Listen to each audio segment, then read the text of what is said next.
দুর্দান্ত টাইম ট্রাভেলের গল্পের শুরুতে আমরা জেফকে দেখতে পাই। তার ক্যারিয়ারে এখন পর্যন্ত বিশেষ কিছুই করতে পারেনি। সে সবসময় তার ভাড়া বাড়িতে নেশাগ্রস্ত অবস্থায় থাকে। একই বাড়িতে তার দুঃসম্পর্কের কাজিন শেরিও থাকে এবং সেও জেফের মতোই কোনো কাজকর্ম করে না, শুধু বিভিন্ন ছেলের সাথে ঘুরে বেড়ায় আর ফুর্তি করে। তারা একে অপরকে খুব ভালোভাবেই চেনে এবং প্রায়ই একে অপরের নিন্দা করে মজা নেয়। সত্যি বলতে দুজনেই পাক্কা লুজার বা অপদার্থ। আজ ঘরের যখন সব মালামাল শেষ হয়ে গেল, তখন দুজনেই তাদের সাইকেল বের করে নতুন মাল কিনতে বেরিয়ে পড়লো। কিন্তু হঠাৎ তাদের মাঝ রাস্তায় তাদের সামনে অদ্ভুত পোশাক পরা দুইজন মানুষ একটি পোর্টাল থেকে ছিটকে পড়লো। জেফ আর শেরি তাদের পোশাক দেখেই বুঝতে পারলো এরা এই সময়ের মানুষ হতে পারে না। তারা কিছু জিজ্ঞেস করার আগেই পেছন থেকে একটা গাড়ি এসে ওই দুজনকে ধাক্কা মারে। ড্রাইভারও নেশায় ছিল এবং ভয়ে গাড়ি নিয়ে পালিয়ে যায়। ভবিষ্যৎ থেকে আসা ওই দুইজন ওখানেই মারা যায়। জেফ আর শেরি সঙ্গে সঙ্গে পুলিশকে ফোন করে সব জানাতে থাকে।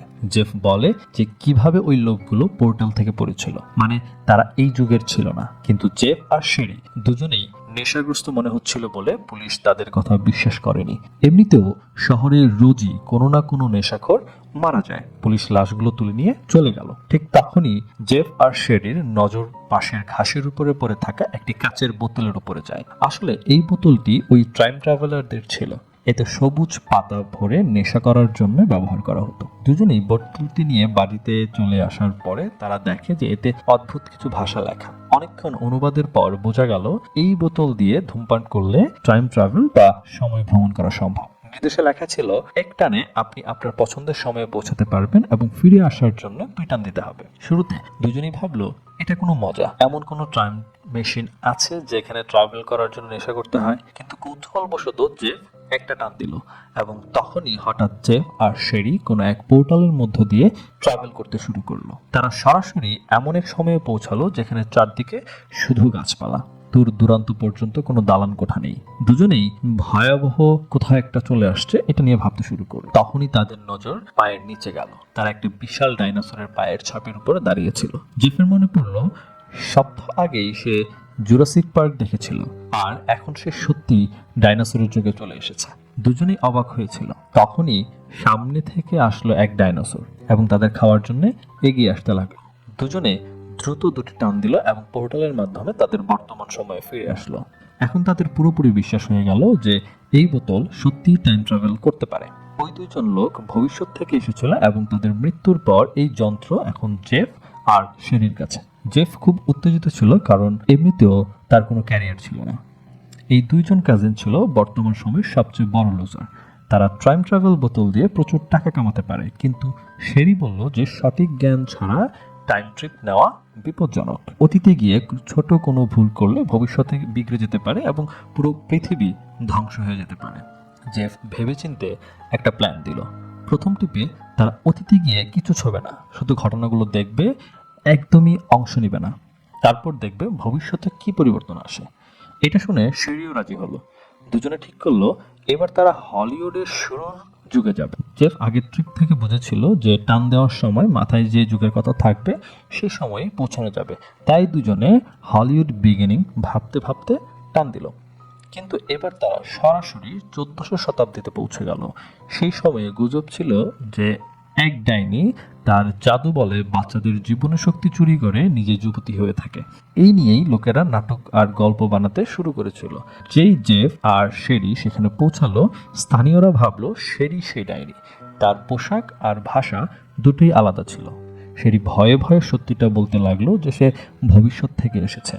নিজে ফোনও দেখালো, কিন্তু গ্রামবাসী ভাবলো তারা এটা কালো জাদু করেছে এবং তারা আক্রমণ করতে শুরু করলো। শেরি দ্রুত টান দিল এবং বর্তমানে যাতে ফিরে যেতে পারে, কিন্তু গ্রামবাসীরা বোতলটা কেড়ে নিয়ে ভেঙে ফেললো। ব্যাস, দুজনেই সেখানে আটকে পড়লো। জেফ তৎক্ষণাৎ বুদ্ধি খাটালো এবং একজনকে তো বাঁচতে হবে যে যাতে ফিরে গিয়ে রাস্তা খোঁজা যায়। সে গ্রামবাসীদের মিথ্যে গল্প শোনালো যে শেরি ডাইনি এবং সে নিজের জীবনের ঝুঁকি নিয়ে তাকে ধরিয়ে দিয়েছে। গ্রামবাসীরা জেফকে হিরো মেনে নিল। শেরিকে গ্রাম প্রধানের সামনে আনা হলো। নেতা নিয়ম জানালেন আগামী 2 দিন তাকে নানাভাবে অত্যাচার করা হবে। সে যদি বেঁচে যায় তবে প্রমাণ হবে সে ডাইনি, তখন তাকে পুড়িয়ে মারা হবে। আর যদি অত্যাচারের মাঝেই সে মারা যায় তবে প্রমাণ হবে সে ডাইনি নয়, সাধারণ মানুষ ছিল। শেরি ভয়ে কাঁপতে লাগলো, কারণ দুদিকেই মৃত্যু। বাইরে জেফ ভাঙা বোতলের টুকরোগুলো জড়ো করলো এবং খোঁজ নিতে নিতে সে এক কারিগরের কাছে পৌঁছালো। কারিগর বলল, এটা ঠিক করতে 2 দিন লাগবে। জেফ মনে মনে প্রার্থনা করতে লাগলো যেন শেরি কোনোভাবে 48 ঘন্টা টিকে থাকে। পরদিন সকালে গ্রামবাসীরা নেতার আদেশে শেরিকে বিভিন্নভাবে নির্যাতন করতে শুরু করলো। তাকে বরফ শীতল পানিতে সারাদিন ডুবিয়ে রাখা হলো। অন্যদিকে জেফ পুরো গ্রামের সুপারস্টার হয়ে গেল। মেয়েরা তার সাহসিকতার ভক্ত হয়ে গেল। শেরি অনবরত নির্যাতন সহ্য করতে করতে সবাইকে বোঝানোর চেষ্টা করে, আমি ডাইনি নই, কিন্তু কেউ বিশ্বাস করে না। দিন শেষ হলো, রাতে জেফ আবার শেরির কাছে গেল। সে তখন পুরো নেশাগ্রস্ত। এই নতুন দুনিয়ায় তার খুব মজা লাগছিল। এত সুন্দরী মেয়ে, এত খাঁটি মদ, এবং সে নিজেও কখনো এসব দেখেনি। আর তার চেয়ে বড় কথা, সে এখানে মানুষ তাকে সম্মান করছে। জেফ হেসে শেরিকে বলল, কালকের মধ্যে বোতল ঠিক হয়ে যাবে, আর তারপর আমি তোমাকে এখান থেকে বের করে নেব। এই বলে সে নেশার ঘরে ওখানেই অজ্ঞান হয়ে গেল। কিন্তু পরদিন সকালে যখন জেফের ঘুম ভাঙলো, পরিস্থিতি একদম বদলে গেল। সে জানতে পারলো গ্রামবাসীরা শেরিকে তাদের বিচার সভায় নিয়ে গেছে, যেখানে আজ তার রায় শোনানো হবে। জেফ দৌড়ে বিচার সভার দিকে গেল। সেখানে গ্রামের নেতা ভিড়ের সামনে দাঁড়িয়ে ভাষণ দিচ্ছিল। নেতা বলল, এই মেয়েটার কথাবার্তা খুব শিক্ষিত মনে হচ্ছে, আর আমাদের এখানে তো মহিলারা পড়াশোনাই করে না, মানে এ পাক্কা ডাইনি। তারপর নেতা তার চূড়ান্ত রায় শোনালো, আজ এখনই শেরিকে গ্রামের মাঝখানে পুড়িয়ে মারা হবে। জেফ তাকে বাঁচাতে দ্রুত সেই কারিগরের বাড়িতে ছুটলো। কারিগর কোনোভাবে আঠা দিয়ে বোতলটা জোড়া লাগিয়েছে, কিন্তু সেটার অবস্থা খুবই খারাপ, আকারেও অদ্ভুত হয়ে গেছে। জেফ রেগে গালি দিতে দিতে বাইরে এলো। এদিকে শেরিকে পোড়ানোর সব প্রস্তুতি শেষ। গ্রামবাসীরা কেরোসিন ঢেলে আগুন দেওয়ার ব্যবস্থা করেছে। তখনই জেফ দৌড়ে এলো, আমি ডাইনিকে ধরেছিলাম, তাই তাকে পোড়ানোর অধিকার আমার। নেতা তাকে মশাল দিয়ে দিল। জেফ সে আগুনেই বোতল আর মাল গরম করলো। দুটি জোরে জোরে টান দিল এবং হঠাৎ 2 কাজিন পুরো গ্রামের সামনে পোর্টালের মাধ্যমে গায়েব হয়ে গেল। দুজনেই খুশি, এবার তো নিজেদের আসল সময়ে পৌঁছাবে। কিন্তু অবাক কাণ্ড, তারা অন্য কোনো এক জায়গায় পৌঁছে গেল। বোতলটা বাজেভাবে মেরামত হওয়ার কারণে প্রতি টানে তারা এলোমেলো সময়ে চলে যাচ্ছে। পরিস্থিতি দেখে শেরি রাগে জেফের উপর চিৎকার করলো, গত 2 দিন ধরে আমি অত্যাচার সহ্য করছি, আর তুই মজা করছিলি। এখন জানিও না কখন বাড়িতে পৌঁছাতে পারবো। জেফ বলল, আমি তোর প্রাণ বাঁচিয়েছি, বোতল সরানোর জন্য সময় লাগতো, তাই প্ল্যান করেছিলাম। দুজনেই ভাবছে এটা কোন সময়। তখনই সামনে আদিম মানুষ দেখা গেল, একটা প্রাগৈতিহাসিক যুগ, যখন মানুষ বানর থেকে বিবর্তিত হয়ে ধীরে ধীরে আলাদা প্রজাতি হচ্ছে এবং গুহায় থাকে। তখনই 2জন গুহা মানব তাদের দেখে ফেলল। জেফ পালানোর জন্য টান দেওয়ার চেষ্টা করলো, কিন্তু শক খেলো, বোতলে মাল শেষ, মানে টাইম ট্রাভেল বন্ধ। গুহা মানবরা 2জনকে ধরে গুহায় নিয়ে গেল। সেখানে প্রায় 5 জন নারী ও 5 জন পুরুষ ছিল। সবাই জেফ আর শেরিকে দেখে অবাক হলো। তাদের পোশাক আর পরিচ্ছন্নতা একদম আলাদা ছিল বলে সবাই তাদের শ্রেষ্ঠ বলে মেনে নিল। পরদিন সকালে জেফ শেরিকে বলল, আশেপাশে ঘুরে গাছপালা খুঁজতে হবে, জয়েন্ট বানিয়ে টান দিলেই বেরোতে পারবো।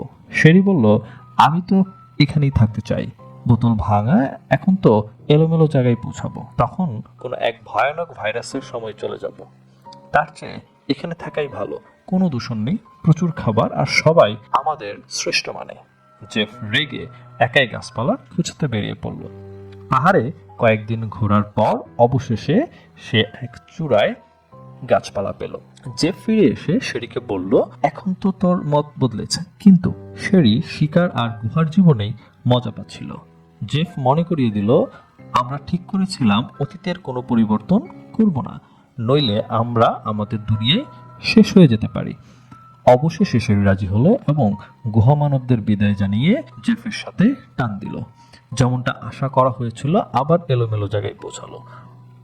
পোর্টাল থেকে সোজা একটি খামারে পড়লো এবং বুঝলো যে এটা সেই সময় যখন আমেরিকায় কালো মানুষদের কৃতদাস বানিয়ে বিক্রি করা হতো।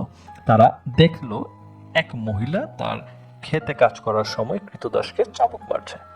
পোর্টালের কারণে ক্ষেতের ক্ষতি হয়েছে দেখে ওই মহিলা তার স্বামীকে ডাকলো। স্বামী রেগে বলল, এই গোলামদের আমি টাকা দিয়ে কিনেছি, আর এখন তোমরা ফসল নষ্ট করলে সবাইকে গুলি করে দেব। কিন্তু তখনই জেফ আর শেরি ওই 3জন কৃতদাসকে সাথে নিল এবং দ্রুত টান দিল। এবার 5জন মিলে টাইম ট্রাভেল করে 1963 সালে আমেরিকায় পৌঁছে গেল। জেফ আর শেরি ওই 3জনকে জানালো যে এখন আমেরিকায় দাসপ্রথা শেষ হয়েছে, তোমরা এখানে নিরাপদে থাকতে পারো। ওই 3জন তাদের ভগবান মানতে শুরু করলো এবং ভগবান যে তাদের এই দুনিয়ায় পৌঁছে দিয়েছে এবং তারা ওখানেই বসতি করলো। জেফ আর শেরি জীবনে প্রথমবার ভালো কিছু করে খুশি ছিল। তখনই তাদের সামনে রাস্তার বাচ্চারা খেলতে দেখা গেল। এক লোক এসে তাদের মধ্যে মাইকেল নামের এক বাচ্চাকে বকাঝকা করতে লাগলো। তুই তো শুধুই গান বাজনা করিস, পড়াশোনা একদম করিস না। নাম শুনেই জেফ আর শেরি চমকে গেল। এ তো ভবিষ্যতের বিখ্যাত গায়ক মাইকেল জ্যাকসন। দুজনেই ভাবতে লাগলো, এখানে যখন এসেই গেছি, নিজেদের জন্য কিছু প্ল্যান করা যাক। জেফ বলল, এমজের বাবা খুব কড়া, আমরা একে বাড়ি থেকে নিয়ে যাব, নিজেরা পালাবো। ভবিষ্যতে যখন ও বিখ্যাত হবে, ওর টাকায় আরাম করব। ভাঙা বোতলের কারণে পরের যুগ কি হবে তা ঠিক নেই, কিন্তু প্ল্যান পাকা হলো। দুজনে পোশাক বদলে এমজের ঘরে ঢুকলো, বাবাকে বিব্রত করলো এবং ছোট মাইকেলকে তুলে নিল। হোটেলে নিয়ে আদর করে বোঝালো, তোর বাবা তোকে জ্বালাতন করে, আজ থেকে আমরাই তোর মা বাবা। নাচ গান যা খুশি কর, কোনো নিয়ম নেই। সেই যুগে অত তদন্ত করা হতো না। জেফ আর শেরি খুশি, লাইফ সেট। মাইকেলও আসল পরিবার চেয়ে বেশি খুশি, কোনো বকুনি নেই। জেফ আর শেরি ভবিষ্যতের জ্ঞান কাজে লাগিয়ে অনেক ব্যবসা শুরু করলো, ভাবলো ধনী হবে। কিন্তু কয়েক সপ্তাহেই বুঝলো তারা নিজেদের সময়ে যেমন লুজার ছিল, এখানেও কিছুই করতে পারলো না। তারপর একদিন অদ্ভুত ঘটনা ঘটলো। শেরির ফোন ভুল করে নতুন তৈরি ইন্টারনেটের সাথে যুক্ত হয়ে গেল এবং ভবিষ্যতের তথ্য দেখতে লাগলো। হঠাৎ মাইকেল জ্যাকসনের গান ভবিষ্যৎ থেকে গায়েব হতে শুরু করলো, যেন ও কখনো স্টারই হয়নি। দুজনে বুঝলো অতীতে নাকগুলোর কারণে ভবিষ্যৎ বদলে গেছে। এমজে কখনো গান বানাবে না। পুরো প্ল্যান ভেস্তে গেল। তারপর দুজন মাইকেলকে বুঝিয়ে বলল, তোর উজ্জ্বল ভবিষ্যতের জন্য তোকে তোর আসল পরিবারের কাছে ফিরতে হবে, এবং তাকে বাড়ির বাইরে ছেড়ে দিল। এমজের বাবা যে সপ্তাহ ধরে ছেলেকে খুঁজছিল, সে এমজেকে দেখেই জড়িয়ে ধরলো। তখনই তার নজর জেফ আর শেরির উপর পড়ল এবং সে তাদের তাড়া করলো। জেফ দ্রুত টান দিল এবং দুই কাজিন আবার সময় ভ্রমণ করে নতুন এক দুনিয়ায় গিয়ে পড়ল। এটা ছিল ভবিষ্যৎ। পৃথিবীর সব জায়গায় আবর্জনার পাহাড়, আকাশে উড়ন্ত গাড়ি, মানে পাক্কা ভবিষ্যৎ। পুরো গ্রহ ধ্বংসপ্রায়। দুজনে পাহাড়ে উঠে পৃথিবীর অবস্থা দেখে হতবাক। মানুষের বর্জ্য পুরো দুনিয়া শেষ করে দিয়েছে। বড় কোম্পানিগুলো জঙ্গল কেটে ফেলেছে, তাপমাত্রা বেড়ে গিয়েছে, ওজোন স্তরে ছিদ্র থাকায় রোদ সরাসরি চামড়া পুড়িয়ে দিচ্ছে। দুজনে নিজেদের ঢেকে নিল, খোলা আকাশের নিচে থাকা অসম্ভব। তখনই কিছু বেঁচে থাকা মানুষের তাদের বিদ্রোহী নেতার ডেরায় নিয়ে গেল। নেতা দেখে চিনল, তোমরা এই সময়ের নাও। সে পুরো কাহিনী শোনালো। 21শো শতাব্দীর শেষে ইনকর্পোরেশন তৈরি হয়, যারা লোভে পড়ে প্রায় সব জঙ্গল সাফ করে দেয়। বাকি কোম্পানিরাও তাদের অনুসরণ করে মাত্র 80 বছরে একটি গাছও অবশিষ্ট রাখেনি। এখন বেঁচে থাকা মানুষ আর ইনকর্পোরেশনই সব শাসন করে। সরকার, আইন সব শেষ। এই বিদ্রোহী দলই শেষ ভরসা। এরা ইনকর্পের সাথে পৃথিবীকে বাঁচাতে চায়। সে জানালো, অতীত ঠিক করার জন্য তাদের কাছে টাইম মেশিন আছে, একদম ওই বোতলের মতো, কিন্তু ত্রুটি ছাড়াই সঠিক জায়গায় পৌঁছানো যায়। সমস্যা হলো সেটা চালানোর জন্য তাজা সবুজ পাতা দরকার, যা এখন পৃথিবীতে জন্মায় না। নেতা জানালো, শুরুতে যে দুজন মারা গিয়েছিল তারা আসলে ইনকর্পোরেশনের লোক ছিল। অতীতে গিয়ে কোম্পানির জন্য পরিবর্তন করতে চেয়েছিল, কিন্তু কপাল খারাপ হয় মারা পড়ে। জেফ নেতাকে চমকিয়ে দিল। সে তার কাছে থাকা পুরো সবুজের স্টক দেখালো এবং নেতাকে বলল, আমি তোমাকে এসব দিচ্ছি, তুমি অতীতে যাও, ইনকর্পকে জঙ্গলে কাটা থেকে আটকাও, পৃথিবী বাঁচাও। কিন্তু যেই মাল বের করা হলো, উপর থেকে ইনকর্পের জাহাজ এলো, কিন্তু পৃথিবীতে গাছ নেই। তাই ইনকর্পের জাহাজ সবসময় সবুজ খুঁজে বেড়ায়। সবুজ পেতেই নেতার ডেরায় হামলা হলো এবং সিঁড়িকে ধরে নিয়ে গেল। ভাগ্যক্রমে জেফ আবার বেঁচে গেল। নেতা পেছন থেকে দ্রুত বলল, এনকর্প এখন এই মাল ট্র্যাক করতে পারে। আমরা তোর ম্যাটেরিয়াল দিয়ে 80 বছর পেছনে যাব, কোম্পানিকে জঙ্গল কাটা থেকে আটকাবো। যাওয়ার আগে নেতা জেফকে একটি নতুন বোতল দিল এবং বলল, এনকর্পের হেড অফিসে ঢুকে শেরিকে বাঁচা, তারপর এটা দিয়ে নিজের সময় ফিরে যা। আর জেফ আর শেরি ভবিষ্যতে এসে নেতাকে মাল দিয়ে পৃথিবী বাঁচানোর সুযোগ করে দিল। বিদ্রোহী দল জেফকে ধন্যবাদ জানালো এবং সবাই 80 বছর পেছনে টাইম ট্রাভেলে বেরিয়ে পড়ল। জেফ গোপন সুড়ঙ্গ দিয়ে এনকর্প টাওয়ারে ঢুকলো এবং শেরিকে বের করার জন্য। ভেতরে ডাক্তার আর প্রহরীরা শেরির উপর পরীক্ষা করছিল। তার কাছে সামান্য মাল পাওয়া গিয়েছে, তাই বাকি স্টকের হদিস চাইছিল। তারা জানতো না সব মাল জেফ আগেই বিদ্রোহী নেতাকে দিয়ে দিয়েছে। জেফ মেইন সিস্টেম ক্র্যাশ করে দিল। প্রহরীরা সিস্টেম দেখতে দৌড়ালো। জেফ শেরিকে ছাড়ালো এবং নতুন বোতল আর বেঁচে থাকা সামান্য মাল নিয়ে দুজন জোরে টান দিল এবং অবশেষে দুইজনে তাদের আসল সময়ে ফিরে এলো। বাড়ি ফিরে দুজন একে অপরকে জড়িয়ে ধরলো এবং স্বস্তির নিঃশ্বাস ফেললো। এত যুগ ঘোরার পর বুঝলো নিজেদের সময়ে সবচেয়ে সেরা।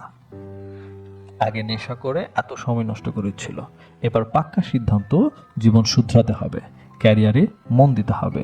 শেরি তার বয়ফ্রেন্ডের সাথে ব্রেকআপ করলো কারণ সে শুধু টাকার জন্য ছিল। দুজন পরিশ্রম শুরু করলো। টাইম ট্রাভেলে তারা অনেক জীবন বাঁচিয়েছে, ভবিষ্যতে বিদ্রোহী নেতাকে সাহায্য করে এনকর্পের হাত থেকে পৃথিবী বাঁচিয়েছে। প্রথমবার মনে হলো আমরা লুজার নই, আমাদের ক্ষমতা অপরিসীম। বোতলটি চিরকালের জন্য তাদের বাড়ির পেছনের বাগানে পুঁতে দিল, যাতে কোনো খারাপ হাতে না পড়ে এবং অপব্যবহার না হয়। এই পুরো টাইম ট্রাভেল রোলার কোস্টার দুই কাজিনের চিন্তা ভাবনা পুরোপুরি বদলে দিল। আর এরই সাথে এই গল্পের এখানেই শেষ। বন্ধুরা, আশা করি গল্পটি আপনাদের ভালো লেগেছে।